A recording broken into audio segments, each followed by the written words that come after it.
had some of the best reviews. If you haven't heard Adrian speak, he is a wealth of knowledge, not just about Cassandra and about AWS, but a lot of the things that he's been doing to make the cloud and cloud deployment easy for a lot of other people to use. I think what's really unique about Adrian's team is they not only do this, but they make a lot of the source code open so that other people can leverage it. So we've asked Adrian to talk today not just about the big successes that he's had at Netflix, but also give us some wisdom about the strategy, about helping your organizations understand the strategy about adopting some NoSQL technology. So with that, Adrian. Thanks very much. Okay, so we're on? Yeah, good. So thanks for inviting me back, and I'm going to talk about cloud native, what that means. That's really the why you should be doing this part. Then Netflix OSS briefly, the open source tools that we've put out there, and something about the scale and complexity of what we're doing and some benchmarks that we've published over the last few years. So cloud native, what is it and why does it matter? Well, what happens is we're always striving for perfection. We want to have perfect code, we want it to run on perfect hardware, and we don't want to make any mistakes when we're operating it. And that's sort of the engineering ideal, that's the utopia we're trying to get to. But that utopia takes too long to get to. So you always ship code with bugs in it, and you always push the wrong button and break it when you're trying to operate it, all those kinds of problems. So there's always this compromise where you're trading off time to market versus quality, and this utopia is sort of permanently out of reach. It's one of those frustrating things about engineering. Just give me another 6 months, I can make it better. But there's a bunch of markets where time to market is the most important thing. If you're making a land grab, and Netflix is making several land grabs. We're doing a global land grab. We're launching in Holland this fall. We're doing a content land grab. We just announced a deal where we're taking the Weinstein movie output deal in a few years' time. So we're accumulating all of these large-scale content deals. And we're sort of disrupting our competitors by getting inside their OODA loop. And the OODA loop is observe, orient, decide, act. I'll talk a bit more about that later. But if you can figure out how to react to something faster than your competitors, you disrupt the market. And basically, anything delivered as web services, you can just speed it up and go faster and faster. So if you're competing with a service that's delivered on a disk or is delivered in some slow mechanism and takes 6 months or a year between updates, you can disrupt them very easily. So this is the OODA loop, observe, orient, decide, act. It came out of the dogfighting in the Korean War. And Colonel Boyd said, basically, he was teaching his pilots to figure out what the people that were dogfighting in were doing, and you just confuse them by being able to react more quickly. So when you apply this to business, what you really want to do is observe a land grab opportunity, right? Something that somebody else hasn't seen yet. Or a competitor makes a move and you want to react to that competitor, or you find a customer complaining about something and you want to address that pain point. There are other things, but these are sort of several of the different kinds of things where you're just trying to look for an opportunity. Next thing you're going to want to do is do some analysis on it, research alternatives, figure out what to do about that. Then you want to plan a response, get buy-in from the rest of your company, and commit resources to go do something about it. And finally, you're going to implement whatever it is, deliver it, engage customers, market, sales, whatever it takes to get it to the customers. And then there's one more step, which is you back into observe, where you're measuring the customers and did they actually use this thing and does it make sense. Then you carry on around the loop, looking at how the customers reacted to this new thing you did. So the faster you can go around this loop, the better you can get your products and the faster you can address the market and you can beat your competitors. So there are big industry buzzwords sort of that really tie into this. And one of them is innovation. A lot of people have innovation strategies or innovation groups, or there are big company memos saying we're not being innovative enough. What they're really talking about is their inability to see and react to these opportunities. The next thing is really big data. And big data is about getting the analysis and pulling in the data, the unstructured data, and being able to ask questions that you couldn't previously ask and get answers quickly so that you can carry on to the next step. The decision part, a lot of this is around corporate culture. If every decision goes all the way to the CEO through layers and layers and layers of management, by the time it gets there, it's unrecognizable and it takes just too long. So you want to have decision making that is pushed low in the organization, and so people can see an opportunity, do their analysis, react to it, and get stuff done really quickly. And cloud is really in this fourth box. It's the ability to implement stuff quickly, deliver it quickly, engage customers quickly. Cloud-based services like Salesforce or real-time bidding, all those kind of marketing and sales operations things where you're very agile. So if we're trying to get around this loop, how fast can we get around this loop? How soon can we do it? What I'm talking about here is the ability to do code features in days instead of months. We have an idea on Monday, we've implemented it by Friday, the customers use it over the weekend, and we're looking at the data to see what happened on that following Monday. And we had a whole series of projects that we did where we cycled 20 or 30 personalization ideas through Netflix's production systems on that 1 week cycle. So it can be done. We typically take a little bit longer for bigger projects. Like this morning we launched an update to what you probably know as the incident queue. That was a long project, lots of steps in it, but we can get small changes and incremental changes made in a few days. When we want hardware, it arrives in minutes. I'll talk a bit later about some benchmarking we did where we were just talking about minutes to create really huge NoSQL environments that we could benchmark.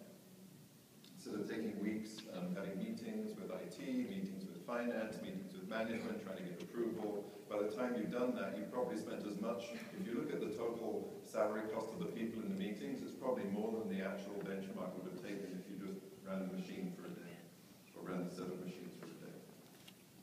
An incident response, if you're pushing out code very quickly, it's going to be broken sometimes. And you want to be able to tell that something's broken in seconds, and you want to be able to respond in seconds, either automatically or by building visualizations that show you what's going wrong so that you can react in seconds as well. So if you're looking at 1 hour updates or yesterday's data, it's already way too late. So this is this new engineering challenge. We're trying to construct a highly agile and highly available service from ephemeral and assumed broken components. So our default assumption is that everything we're talking to and all our dependencies are broken, right? We don't assume that everything's perfect. And that takes a little bit of getting used to, but switching that assumption is the key thing here. So how to get to cloud native? The first thing you do is you have to give freedom and responsibility to the developers. That means they can actually observe the things that need doing. There's probably product managers and whatever in the innovation part, but quite often the developers are there coming up with ideas too. You have to decentralize and automate the ops activities. If you have to go have a meeting with IT to discuss the code you'd like to push to production, every time you do that, then you can only turn that code over so fast. We're turning code over in a couple of hours from pushing code to all the way through to production. And it's done, we do that because the developers are managing that code into production. They manage it when it's broken, and they understand the exact state it's in at any point in time. There isn't time to explain to the ops guys exactly what the state of the system is so that they could react to it. And so what we've basically done is take this DevOps organization and integrate it into the business organization. So we don't have a separate business, separate engineering, and a separate operations group. It's really one sort of group I call biz DevOps, whatever you want to call it. So how do you get there? Unfortunately, for most companies, it means a reorg. And that's kind of the bad news. You either are already organized this way, or you can figure out how to organize groups and give them the autonomy to operate in this way, to maybe build a new product line or something like that. But it's very difficult for organizations to actually respond to this, which is why new organizations come along and disrupt it, and engineers get frustrated in the old organizations and move to organizations where you can actually where you do have this freedom and responsibility. So a lot of the speed comes from corporate culture as much of any of the technologies. So these are the 4 transitions. The first thing, integrating all of your management, all your roles into a single organization, so that you can iterate around this OODA loop in days rather than having to all these handoffs and meetings and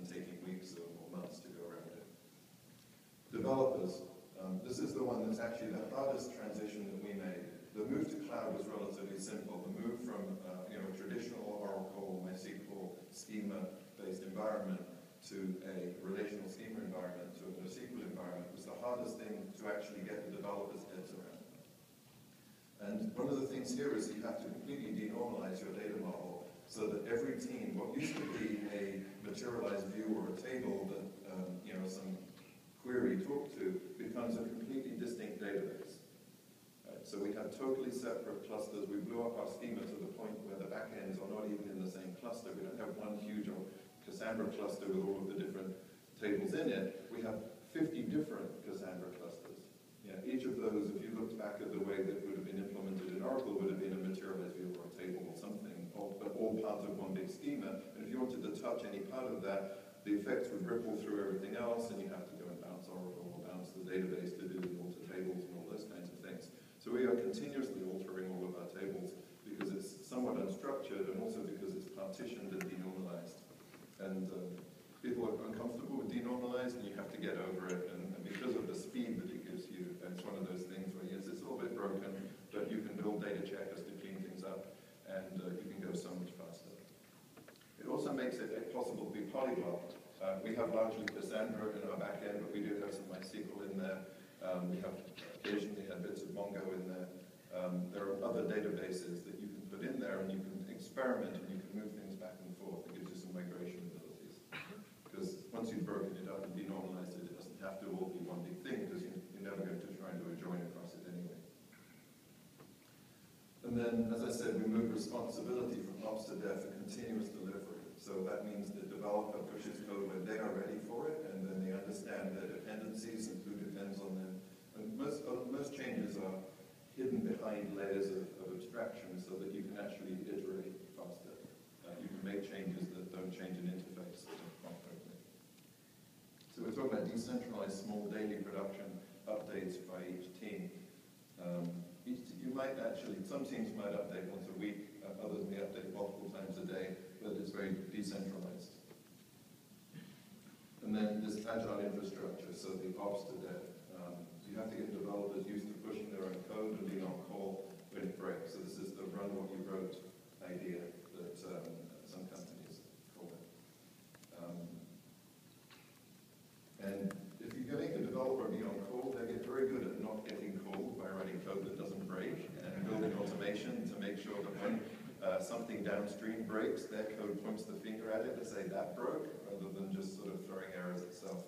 So we get very good habits by taking away the crutch that developers typically lean on, sort of the operations crutch. Oh, they'll deal with it. No, if you have to deal with it, then you make it better. So inspiration, we've got a bunch of books here. There was actually a blog post today on the Black Duck Software site based off of a previous talk I gave that goes through some of these books. Who here knows this book? Release it, Michael Niger. Yeah. Too many people haven't put their hands up. Okay. So this is one of the classic books in how to get code out there in production.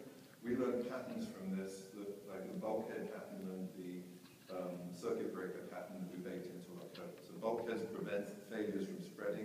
Circuit breakers basically say, this is currently bad, stop trying to call it, let it recover, and we'll check it occasionally, and the circuit breakers flip back in. So the same way electrical circuit breakers work. Thinking in systems isn't really about computing at all. It's mostly about economics and about how to build large-scale, complex, adaptive systems that have the right emergent behaviors. So it's a really fundamental book in this space. If you're trying to build what looks like a very chaotic system, but you want it to behave in a very stable way, it's important to understand how to build feedback loops and things like that. Anti-Fragile is a book that came out last year that talks about how when you hurt things a little bit, they get stronger. And this is the principle that we've been using for a while. The best analogy for this is if you go and work out, really, do a really good workout, you probably really hurt the next day, right? So that's kind of bad. Why would you do something that makes you hurt? Well, it turns out that you get a little bit stronger each time you do it. And the reason you're working out is to get stronger.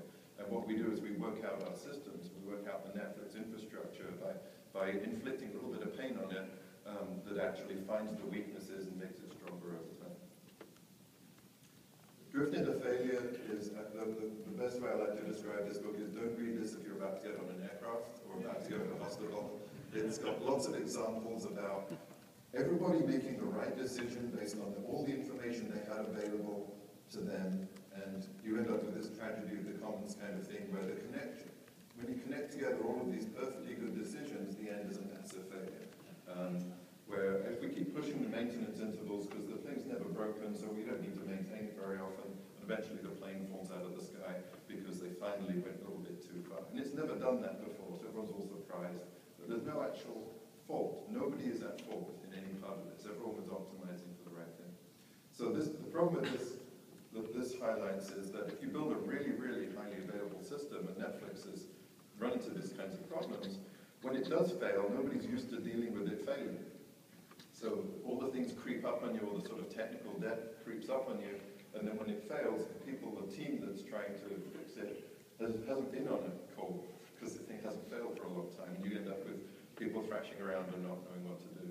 So part of this is to have sort of fire drill type, game day type of activities where we practice breaking the system in a way which involves the users, the developers actually getting called and having to deal with it. As we get more and more automation in the system, you have to understand what happens when the automation breaks down, basically. And part of that, as you get into the sort of usability thing, is, well, whenever you have the incident review, well, it's obvious why it broke, right? It's always obvious after the event. And the point about this book is how to make it obvious before the event so that when things break, it's obvious what to do about that. Our system's built out of hundreds of distinct services. Each of them has a REST API. We let our engineers figure out what API they want. It turns out that making up how to do APIs on your own from first principles isn't really a good idea. There's lots of bad patterns in there. So the REST API handbook by George Rees is a very good background book. It lists all the bad kinds of APIs that are out there. And if you're doing cloud, he's been interfacing to every cloud API from every vendor that's ever done cloud for quite a while, and that's where a lot of this background comes from. Continuous delivery, I've mentioned this a few times. Ensemble in particular is very well known in this space. There's a conference coming up, I think it's November the 1st, called FlowCon. It's the first time it's being held, and it's in Santa Clara, I think, or it might be here, somewhere in the Bay Area. It's a one-day conference, first time I'm doing the opening keynotes on it, so I'm just trying to figure out how to write that up. But very interesting about how to go faster and faster at getting value delivered to customers, basically. And finally, if you're trying to do sort of TCO analysis and things like that, Joe Wyman's got exhaustive coverage of all the algorithms and all of the formulas you need to figure out, what is the real way to do cost analysis and trade-offs between different kinds of environments. So there's this nice quote that says, genius is 1% inspiration, that's the inspiration, and 99% perspiration. So we've had quite a bit of perspiration as well as reading a few books. And we've open sourced our perspiration, when thinking about it, in this open source platform. If you go to netflix.github.com, you'll find, I think, currently 34 projects that are out there. Why are we doing this? So the goals are to establish these solutions as best practices. We put code out there and everyone says, that's stupid, I prefer doing it this way. That's really useful information. You can go and look at the alternatives. So we're testing our ideas in public to make sure we've got the best practices in there. We also use it to hire, retain, engage really top engineers. Some of you may have heard of the JClouds library. It's an Apache standard coming out. Late last year, we were able to hire the guy who has spent the last 3 years building JClouds as an engineer. He came to us particularly because of our strong support for open source. The other Adrian Cockcroft. It also builds up the Netflix technology brand, so I get invited to do keynotes at conferences, which is fun. And then we're benefiting from a shared ecosystem as other people are working on our code. We've been engaged recently with IBM, who have done a demo port of the Netflix example application, and they've been working on actually figuring out how to port it to OpenStack and things like that, and SoftLayer and all their environments. So, we've got engagement from large vendors like that, and also from end users. PayPal took some code that we built and repurposed it to work on their internal cloud, things like that. And we're getting benefit from that. We're learning more about how, what the weak spots in our code and the missing things that we want to enter. So that's our perspiration. We've also got a cloud prize. There's about 1 month left to run on this. So deadline September 15th. This is to boost the ecosystem. Again, there's information about this on GitHub. We have 10 prizes of $10,000 for the best contributions to the Netflix open source platform. There's $5,000 of Amazon credit that included with all of those, and you get a very geeky trophy that beeps and flashes lights and things like that. And the prizes will be announced at the AWS reInvent conference in Las Vegas. So the prize winners get to, we'll announce the nominations, and then the prize winners will be secretly told and given tickets to fly to Vegas so they get announced there. Okay. So one of the things that having our code out there gave rise to was some demand for people that wanted to use it in ways that we hadn't been intended to use it ourselves. In particular, we've got some vendor-driven portability here. There was interest in using some pieces of our code in these enterprise private clouds. So Eucalyptus, basically the last build they did, the last product release they did, they said it's done when it runs the Netflix code, and they used us as an extended test suite and added some features. So they started shipping that in June. CloudStack, they put up a 10K prize for the best integration, inspired by the fact that we were giving away prizes. So there's some work going on there. And with OpenStack, there's some vendor and end user interest, and PayPal built a console based on our console.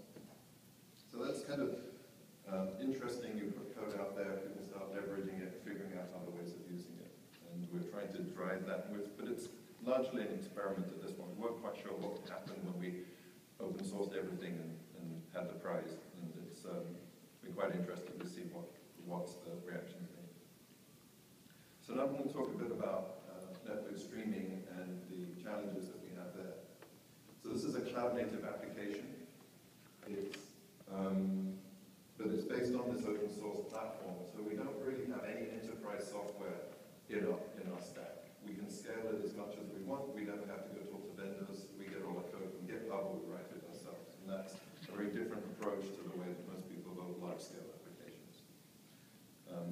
The website homepage looks something like this.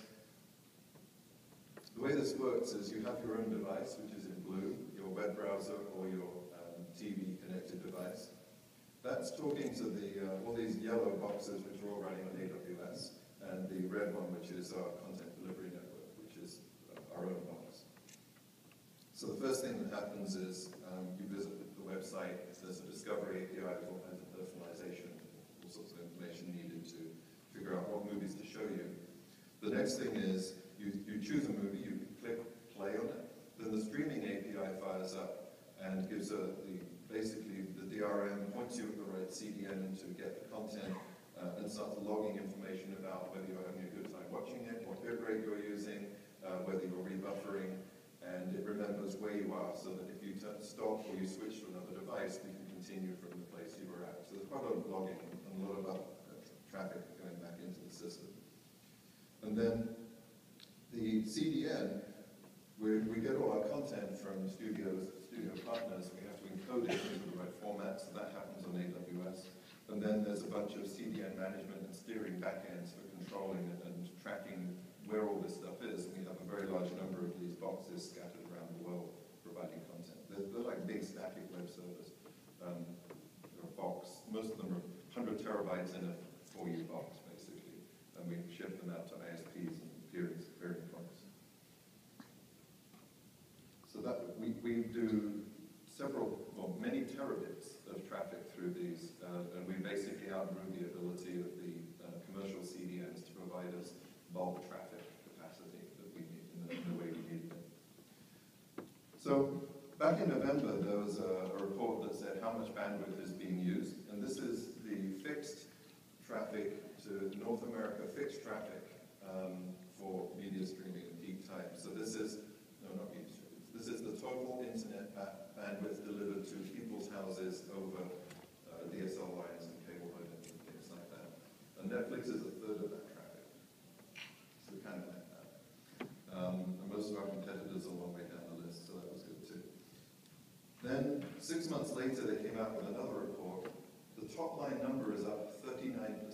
So the total amount of bandwidth being delivered that they measured, averaged across all the houses, was 39% more. So this is a very fast-growing area. Everyone's got more machines connected, they're watching more, they're getting more bandwidth, all those kinds of things. And Netflix is still about a third, and our competitors are still mostly small. YouTube's getting big pretty quickly as well. So that's the main other platform. Netflix and YouTube together is now more than 50% of all delivered bandwidth. So it's quite an interesting way of thinking about that. So if you look at that in more detail, this is what our web server really looks like. It doesn't, if you take all those big orange boxes that I had and then look inside, there's about 20 services behind the web server, and it goes several services deep. So in order to generate the home page, this is roughly what the fan out of requests looks like. Some of these nodes are Cassandra, some of them are Memcache, S3 buckets, random things like that. Now, if we lose one of these services because it totally broke for some reason, maybe one of the rows on the website stops appearing. Maybe it's the Similars row or the Facebook row or something like that stops appearing. And the rest of the site still works because we have all of these other services. So let's look at how that works from a NoSQL storage point of view. What we built is this highly scalable, available, and durable deployment pattern using Cassandra. And the way it works is that we have this single function microservice pattern. And Cassandra isn't the thing in the middle of this, it's the thing in the top right. That's a single function Cassandra cluster. It's probably got one key space on it. It's got maybe a couple of call families, maybe one, sort of think of it as one indexed table. That's logically the way to think about it. Maybe a little more complex than that, depending on exactly how we're trying to structure the data in it. Our smallest cluster we deploy is 6 nodes. The biggest ones right now are 144. We have quite a few in the sort of 24, 48 kind of scale. In front of that, you put a single function REST data access layer service, and everyone goes through that. So all of these things on the left are all the clients that want to get access to this information. They all make HTTP calls to our auto-scale layer in the middle, and that totally hides the fact that it's even Cassandra. You don't know it. It's not available to the clients. They're making a REST call. Okay? So we have over 50 clusters following this pattern, over 1,000 nodes in Cassandra. The backups, compressed backups, are over 30 terabytes. And the biggest clusters are doing several million writes a second right now. You also can see this optional data center update flow. The point about this is this gives you a migration mechanism. So if you've got your existing systems, big database, big SQL database or whatever, you put a data access layer in front of it, and you convert your applications to get everything out of that layer. In fact, you put several in front of it. You take each of these tables and materialized views or whatever you've got, you put a data access layer for each of them. Now, behind that, it's still your big relational database, but now you can put caching, and now you're building against this new world of a fine-grained distributed system. And now you can start making copies of this data in the cloud. And that's what we did. That's how we got from, we still have, the DVD business runs on a very large IBM machine with a very large Oracle license and a big SAN and all that. That was the code base we were on 4 or 5 years ago. We split it off one piece of functionality at a time into distinct Cassandra, or in fact originally simple DB, but we switched to Cassandra clusters in the cloud. So we made a copy of the data in the cloud, and we kept everything up to date. We wrote checking code that would copy things back and forth. And eventually we turned off the data center access and made the master copy the copy that's in the data center in the cloud. And we now have new functionality that's only in the cloud, and the data center just has the remains of the DVD business in it, which is, I think we have, I don't know, 37 million or something, approximately streaming customers now, 36, 37 million, and something like 8 or 9 million DVD customers. Number, I forget, it could vary a little bit, but that's basically where we are. Now, when you're building these client systems, so these are the systems, these single function REST clients, they're all trying to use Cassandra to do something, or your data access layer is trying to do something, and you end up reinventing the same recipes over and over again. So we started collecting these recipes and we published them. This is part of our open source project. So for Cassandra, we have a client library called Asternax. It's the Java client library, and these are some of the recipes that we have for it. You can see there's a fairly high level operations. Some of them are quite powerful, like large file storage. If you want to store a gigabyte-sized chunk or a really, really big chunk in a NoSQL database, and you store it as a single blob of data, it tends to blow up the database. There isn't enough memory caching, and it will land on one node, which will probably time out, and you'll retry, and you'll eventually just fail. What this does is it splits the data into lots of chunks, spreads those chunks over the entire cluster, and makes sure the chunks are small enough that if you fail, you just retry a small chunk. S3 has a similar multi-part write mode, and this is sort of modeled the same way. Very powerful, and it works for reading and writing the same way. And we've actually, from the Cloud Prize, somebody contributed a high cardinality reverse index recipe for us. So this is what it really looks like. We have all these microservices. We're testing them. Let's talk about anti-fragility. We're testing them with Chaos Monkey. That kills an individual service. We use Latency Monkey, which doesn't kill a service. It makes it slow, and it injects errors into it. So you can get a machine and say, I want you to just return 500s for a while and see what happens. Or I want you to respond in 10 seconds instead of 100 milliseconds, whatever the normal time would be, just to see how the errors ripple out, and do we have bulkheading properly set up so that the consumers of that service should sort of contain the fact that it's now misbehaving. We have Conformity Monkey, which goes around looking at all these services, making sure that they're set up correctly. We have a bunch of rules that we write that basically are the architectural patterns for how things should be set up. We have a whole lot of other monkeys too. This one we have Chaos Gorilla. So if we take that pattern, we replicate this pattern 3 times. So we use availability zones on AWS. We have 3 zones. We have 3 copies of all our data. We use a load balancer to randomly pick a zone and make a request to a machine in that zone. And then we use Cassandra at the bottom to move all the data back and forth to keep everything in sync. And we have a EV cache is a memcached-based replication library that we built that makes sure you have 3 copies of your memcache on any zone. So now we also have a Chaos Gorilla, and we actually run this in production once a quarter. I was at the Cloud Connect conference in March. We actually did it during the conference. It was actually the Tuesday of the conference. We ran this in production, took out a third of our infrastructure. Almost 3,000 machines were shut down as fast as we possibly could.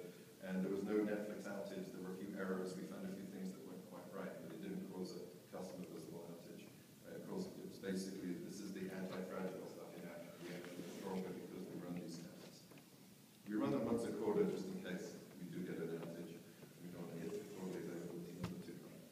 But if you do get this, if you lose an entire building because of, a hurricane goes over Virginia or something, or there's a power outage, what you really just want to do is turn off traffic triggers. So you just tell the load balancer, stop sending traffic. We can continue to run on 2 out of 3. So it's a quorum-based voting system. As long as I get 2 out of 3, all my queries can continue to run. So that gives us a very powerful mechanism to aggregate any kind of failure up to a zone of failure. Like if anything at all goes wrong, if I can just hide it, I don't really care what went wrong as long as it only goes wrong in one zone at a time. And AWS has got better and better at zone isolation. Some of their outages from 2 or 3 years ago were caused by things leaking across zones, and an outage in one zone just trickling across to the others, and they've got better and better at isolating it. So what we're doing also now is isolating regions. We use Europe, EU West, and US. We decided we wanted to isolate those 2 regions so that they're running very independently, but keep the customer data. The fact that you're a Netflix customer is global. So if you travel to Europe, your machine, your account still works. You don't see the same set of movies because you see whatever movies we have in the UK, but your account works. Now, if we lose the connection between the 2, because of the way Cassandra works, it's an AP system. It's available under partition. This is a partition. Both sides are available for writes, so all reads and writes continue. And if you happen to figure out how to update both sides at once, then whichever updated latest wins. When it gets fixed, it comes back and it resynchronizes automatically. So this is the powerful, this is the thing Cassandra's actually really good at that we've leveraged a lot. If you lose an entire region, the other region keeps running. So that's the key thing. So the these are the failure modes that we're looking at. Application failure, we expect this to happen all the time because we're shipping code, and if it's not happening occasionally, then we're probably not shipping code fast enough. Right? So we're expecting that to happen. We want automatic degraded response. Region failure is relatively infrequent, but it's happened often enough that we decided that we wanted to be able to switch traffic between regions, and we're working on that now. I'll talk a bit more about that later. Zone failure, it's part of sort of the normal operation of cloud, is that you should expect zone failure occasionally. So we want to continue to run under 2 or 3 zones with no impact. Data center failure, we've now moved all our dependencies into the cloud, so we can continue to run with our data center completely down, and we've had that happen a few times. In fact, many of the Netflix outages over the last 2 or 3 years were actually data center outages that caused the cloud side to fail. One of the last things we moved was hardware security modules, and AWS has HSM options, the sort of SafeNet Luna boxes that hold the crypto keys. We were calling back into the data center to get those keys for a long time. AWS has that in the cloud now, so that we don't have to. If you get a data store failure, so Cassandra corrupts something, or application code scribbles over data, and then you need to go back to backup. So we have S3-based backups. We're continuously storing stuff in S3. And if S3 fails totally, we want a copy of our data that wasn't on S3. So we have one extra copy that we store in a remote archive that is not on S3. We do that sort of a daily update, just so we still have all of that Netflix data somewhere else.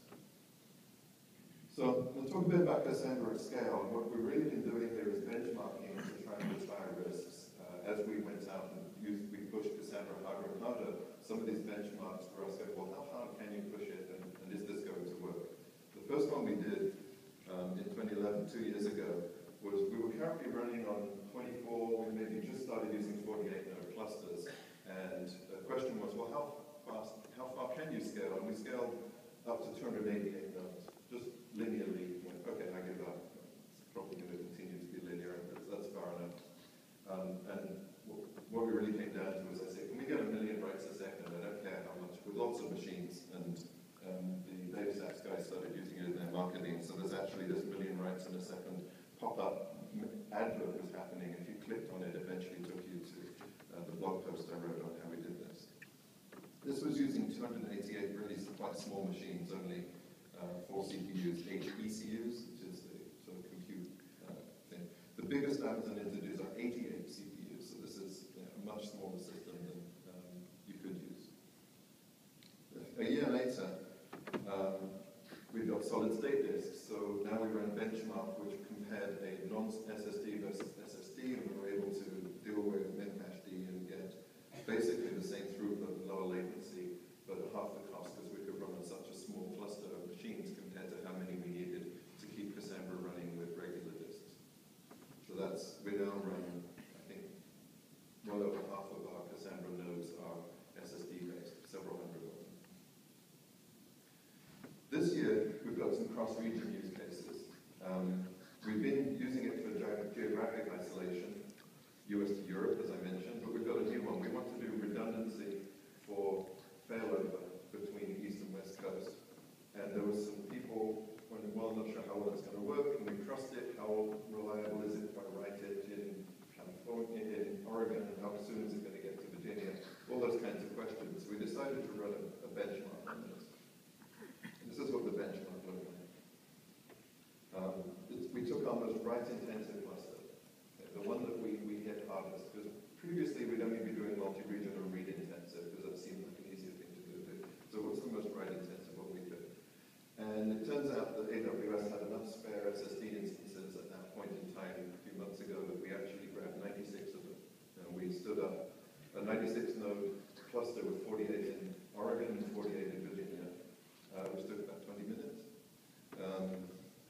And this is a whole conversation. There was no going and arguing with anybody about how much this was going to cost, because we only needed it for a few days anyway. So this is 192 terabytes of SSD, and fired it all up and running. So who here can do that? I mean, who here thinks that they can fire up a 192 terabyte SSD Cassandra cluster in 20 minutes? Okay, all of you can. All this code is open source.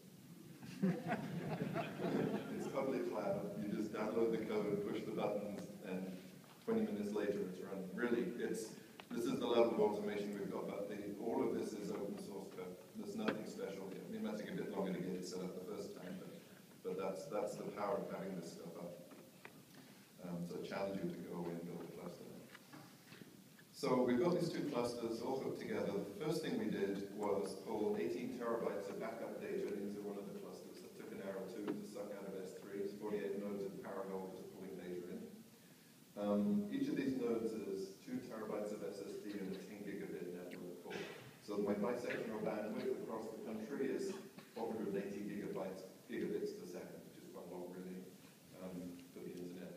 And then we said, well, let's push that 18 terabytes to Oregon and see how quickly it gets there. We were a little worried about how fast it was going to get there. It might get there too quickly and break something. But actually, it only ran at 9 gigabits, so it wouldn't do that. That's actually not very much. That's 48 single threads of data being copied over.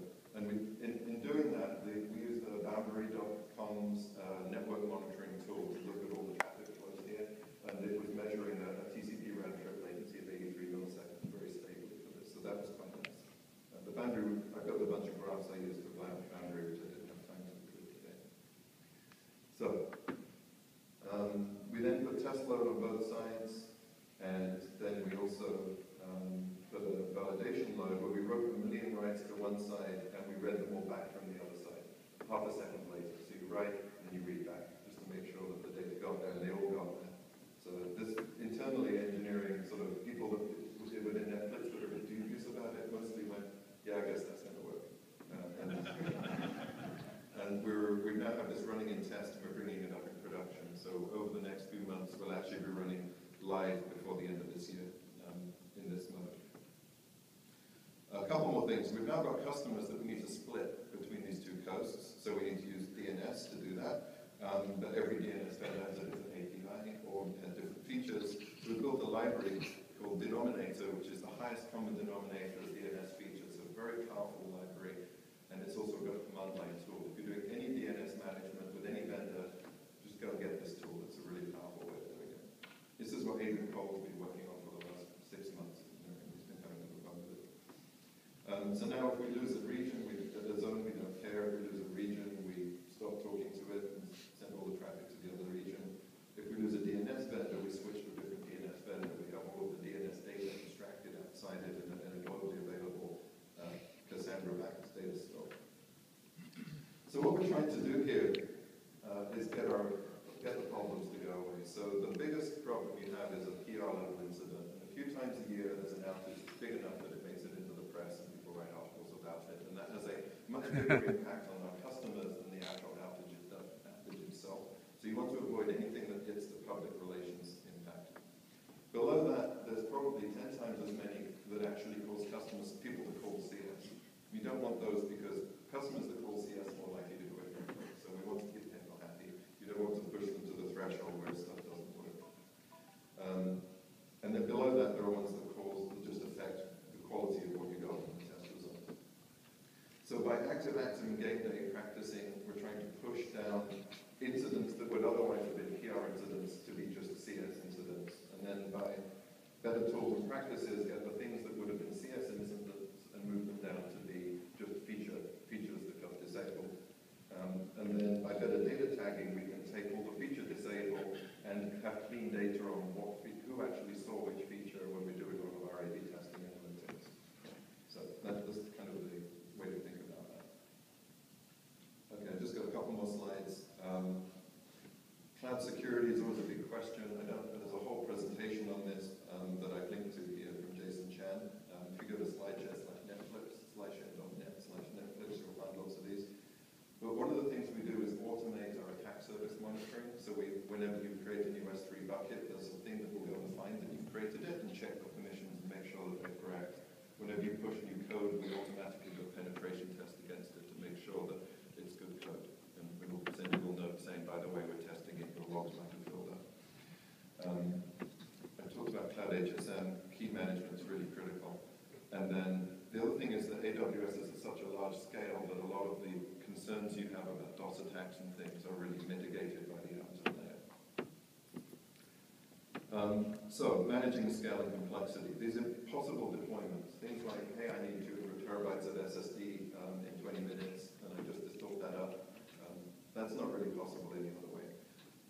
With jointly building code with partners in public, our Cassandra work was done jointly with people from lots of other companies. The denominator DNS management, we've been working very closely with the Ultra and Dyn and Rackspace and HP, and the support for a bunch of other DNS backends that we don't use ourselves. And this gives us this highly available and secure system, despite the fact that we're running at big scale, we're running really fast. So here's some links to various things. We've got some blog posts of the meetups that we've done, where we had contributors and different lightning talks talking about the individual projects. You can't read the URLs that the slides will be about. If you're particularly interested in cost-aware monitoring and how to optimize costs on AWS, I did a joint talk with Jinesh Varela, which is actually on the AWS cloud SlideShare site rather than the Netflix one. Okay, so final slide. Which basically, we're using cloud native to manage scale and complexity at speed, and open sourcing it to make it easier for everyone else to become cloud native. So that's the takeaway. Right. Happy to connect to anyone on LinkedIn. I'll be around for the next few hours. Thanks very much.